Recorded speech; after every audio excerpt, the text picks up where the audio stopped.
नमः शिवाय। ॐ नमः शिवाय। शुभं शुभं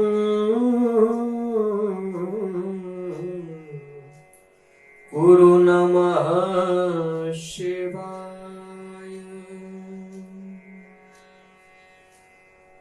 वंशी विभूषित करान्नवनीरदाभा पीताम्बरादरुणबिम्बफलाधरोष्ठात् पूर्णेन्दु सुन्दर मुखादरविन्दनेत्रात् कृष्णात् परं किमपि तत् त्वमहं न जाने। कृष्णात् परं किमपि तत् त्वमहं न जाने। सादर जय श्री कृष्ण। स्वागत है आप सभी का हमारे कार्यक्रम भागवत कथा। विगत सत्र में हमने श्रवण किया किस प्रकार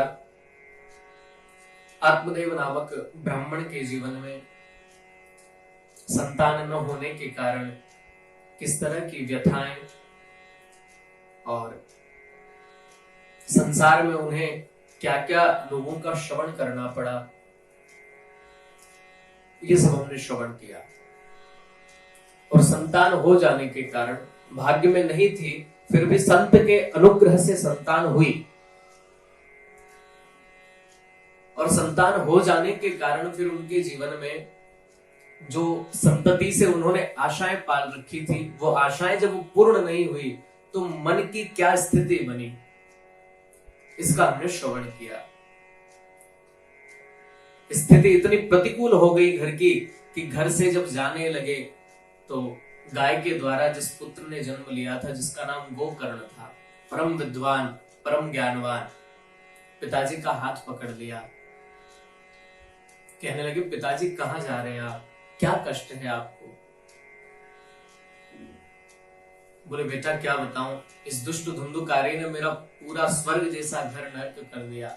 जिस घर में नित्य अग्निहोत्र होता था, नित्य भगवान का पूजन भजन अभिषेक हुआ करता था, उस घर में आज कहीं मदिरा की कोई बोतल पड़ी है तो कहीं हड्डियों के टुकड़े पड़े हैं।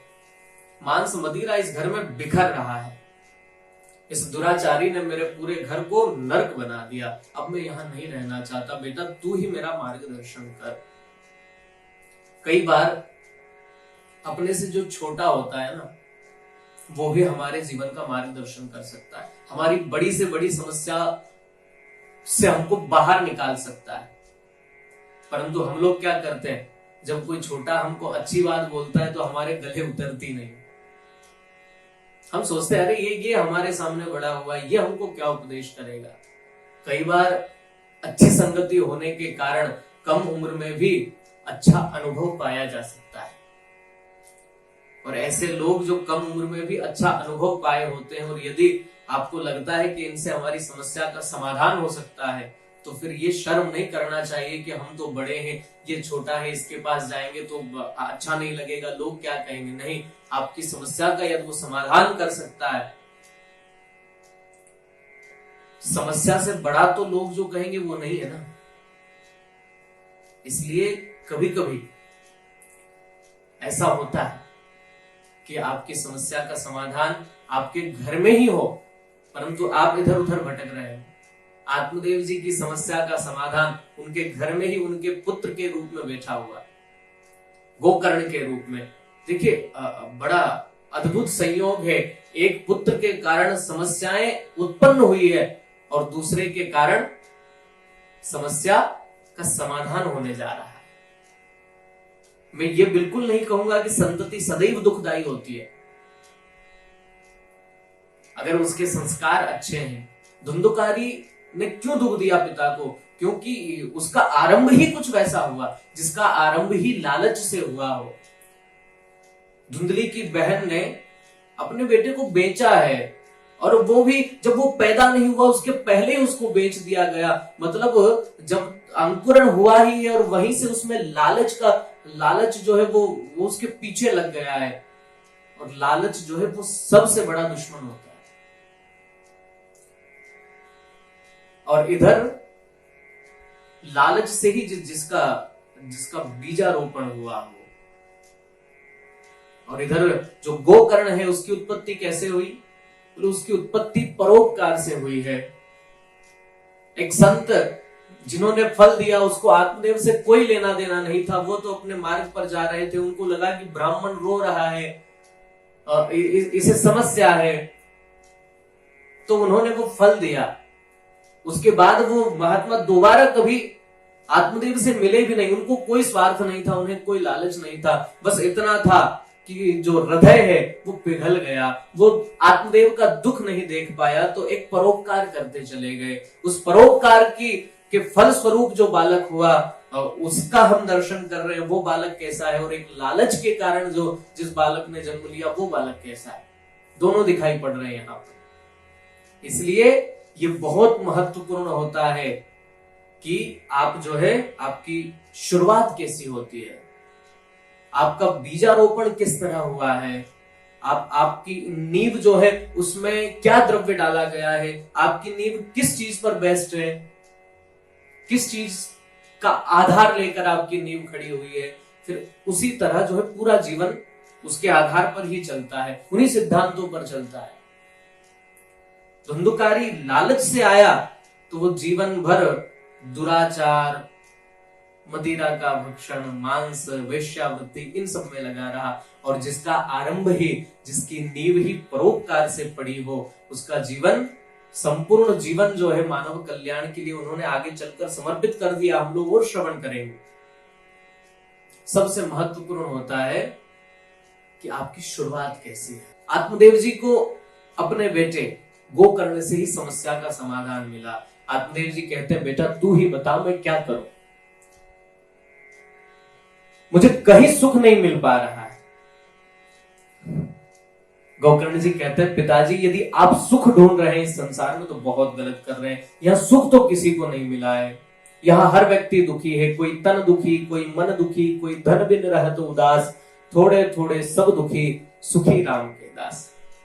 इस संसार में कोई भी सुखी नहीं है। जिसने पुत्रेषणा की है, जिसने लोकेशना की है, ये जिसने वित्तेषणा की है, अगर सुखी कोई है तो वही है जिसने कृष्णेषणा की है, जिसने कृष्ण को चाहा है, जिसने राम को चाहा है, वो सुखी है। यहाँ पर वित्तेषणा अर्थात जो धन के संग्रह में लगा रहा है, जिसको धन से बड़ी प्रीति है, जिससे छूटता नहीं है, वो वित्तेषणा। जिसको लोकेशणा है कि मेरा बहुत नाम हो जाए, मैं कोई अच्छा सा पद प्राप्त करके, बड़ा सम्मान प्राप्त करके फिर सुख मुझे मिल जाएगा, तो उसको भी नहीं मिल पाता है। जिसको लोकेशना है कि मेरी बड़ी प्रसिद्धि हो, जिसको पुत्रेशना है, अभी अभी हमने देखा, दर्शन किया है, उनको सुख नहीं मिलने वाला है।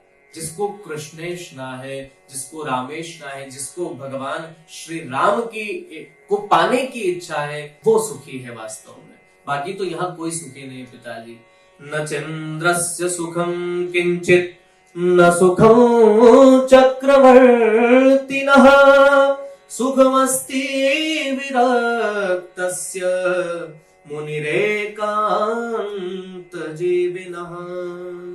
न इंद्रस्य सुखम किंचित न सुखम चक्रवर्तिनः। न तो इंद्र को यहाँ पर सुख है, न ही चक्रवर्ती सम्राट यहाँ पर सुखी है। छोटा आदमी साइकिल वाला सोचता है कि मुझसे जिसके पास बाइक है वो ज्यादा सुखी है, बाइक वाला सोचता है कार वाला सुखी है, कार वाला सोचता है ये तो छोटी है, लग्जरी कार वाला सुखी है, लग्जरी वाला सोचता है अपन वैनिटी वैन वाला सुखी है। वो सोचता है कि अब खुद का चार्टर्ड जिसके पास है वो सुखी है, परंतु इनमें सुखी कोई भी नहीं है। एक बात बता दे, तृष्णाओं की यात्रा पर निकले हुए व्यक्ति को कभी मंजिल नहीं मिलती।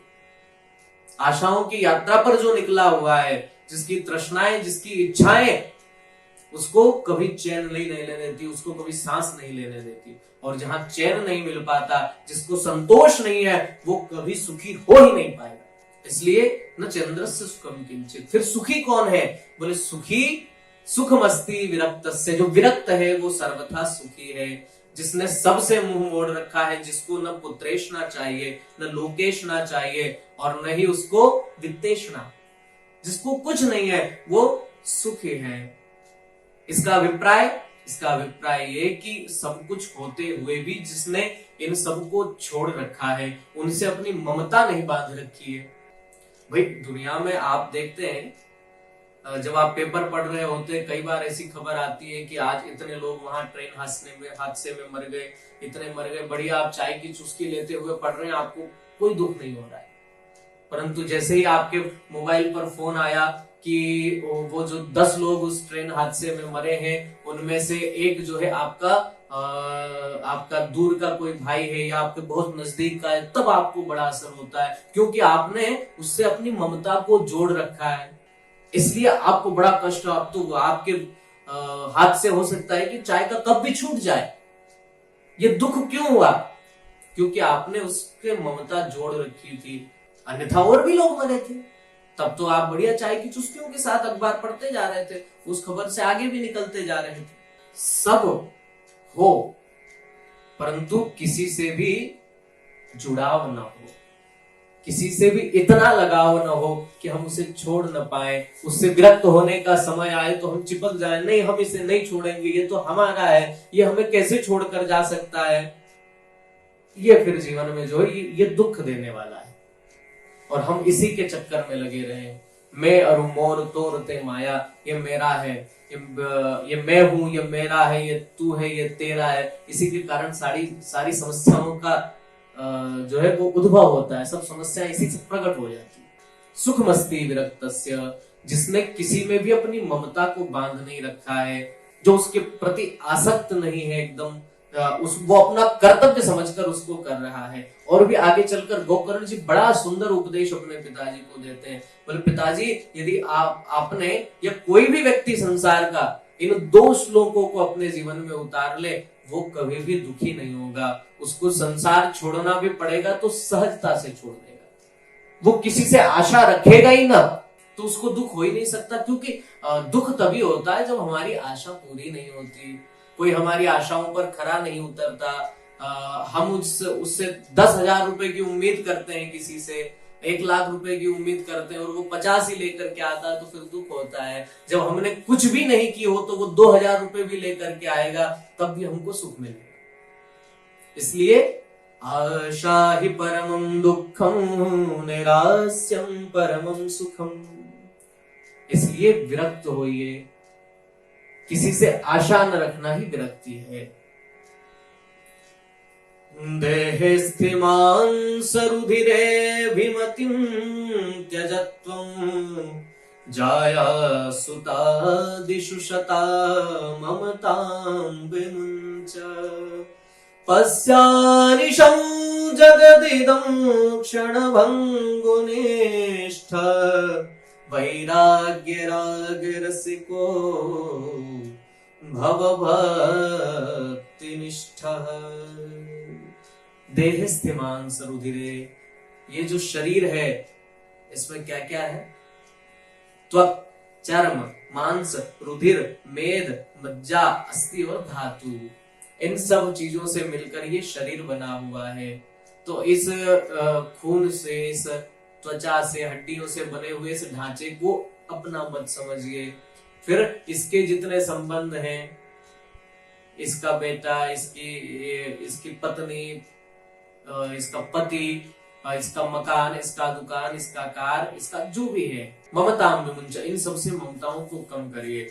पश्यानिशं जगदिदं क्षणभंगुनिष्ठ, इस संसार को क्षणभंगुर समझकर, क्योंकि जब आप समझ लेंगे कि ये क्षणभंगुर है, इसका कोई भरोसा नहीं है, तो ये अपने आप छूट जाएगा। जिस तरह जब आप किसी की शव यात्रा में जाते हैं, तो आपको जब फोन आता है तो आप सोचते हैं, अरे ये क्या हो गया, कल तो हम बैठकर साथ में चाय पी रहे थे, कल तो हमने इस विषय पर चर्चा की, और आज ऐसा। अरे भैया, संसार का कोई भरोसा नहीं, जमाने का कोई भरोसा नहीं है। कब क्या हो जाए ये केवल हमें उसी समय याद रहता है जब किसी अपने के साथ कोई हादसा होता है, या आप शव यात्रा में होते हैं, उसको कंधे पर उठाकर चल रहे होते हैं, कुछ लोग पीछे चल रहे हैं, उस समय प्रबल वैराग्य होता है मन में, वहां बड़ी विरक्ति होती है। अगर वो हमेशा टिका रह जाए तो संसार को आप हमेशा क्षणभंगुर समझेंगे, और जब क्षणभंगुर जो संसार को समझता है, ये साधु संत अपने लिए क्यों इकट्ठा नहीं करते? आप देखिए बड़े बड़े संत, बड़े बड़े सिंहस्थ के जो मेले लगते हैं तो अपना सर्वस्व लुटाकर चले जाते हैं, क्योंकि वो मानते हैं पश्याम जगदिदम क्षणभंगुरिष्ठ, ये संसार जो क्षणभंगुर है, इसका कोई भरोसा नहीं। आज बहुत इकट्ठा कर लिया, कल किसको खिलाएंगे जब हम ही न रहे? हो सकता है कब क्या हो जाए, इसलिए वो सदैव परोपकार करते रहते हैं। वो जो भी इकट्ठा किया उसको लुटाते रहते हैं। मेरा मतलब ऐसा बिल्कुल नहीं है कि आप सब कुछ अपना लुटा दीजिए, आप अपनी संतति के लिए मत छोड़िए, आपके पीछे के लोग आपके भरण पोषण के लिए भी आप उनके लिए मत छोड़िए, ऐसा मेरा बिल्कुल भी कहना नहीं है। परंतु बस आप हमेशा उस चीज को ध्यान रखिए कि ये जीवन क्षणभंगुर है। आज मैंने अगर गलत काम किया, क्या भरोसा कल मुझे अच्छा काम करने का सौभाग्य मिले न मिले। आज मैं ये गलती कर रहा हूं ये सोचकर कि कल मैं इसको सुधार लूंगा, कल का समय मिले न मिले कोई भरोसा नहीं है। इसलिए आज ही दोष मत करिए, आज ही गलती मत करिए, आज ही किसी के साथ बुरा मत करिए।